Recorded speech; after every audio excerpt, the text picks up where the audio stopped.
কিন্তু আনফর্চুনেটলি হঠাৎ করে তারা বললেন যে এই সনদে সিগনেচার করেছে, এটা তারা মানে না। প্রসেসের সময় অনেক চেষ্টা করেছিল না মানতে, আলহামদুলিল্লাহ আমাদের ভূমিকায় সেটা পারেনি, তারা বাধ্য হয়েছে। আপনারা দেখেছেন এই নিয়ে নানা রকম টাল বাহানা, নানা কথাবার্তা চলছে, আমি বিস্তৃত বলতে চাই না। সংস্কার চাই না কেন? কেন চাইবেন না? সংস্কার না চাওয়ার মানে হচ্ছে আবার সেই 15 বছর অন্ধকারে ফিরে যাওয়া।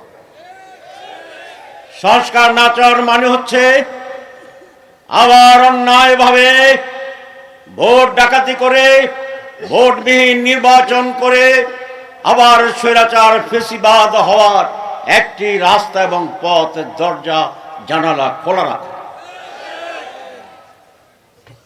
এটি শহীদদের প্রতি বেঈমানি, এটা রক্তের সাথে বিশ্বাসঘাতকতা। আমরা বলেছি বাংলাদেশকে আর পিছনে নেওয়া যাবে না। প্রয়োজন হলে আবার জুলাই বিপ্লবের ডাক দেওয়া হবে, আবার 5 আগস্টের আবির্ভাব হবে। বাংলার মানুষ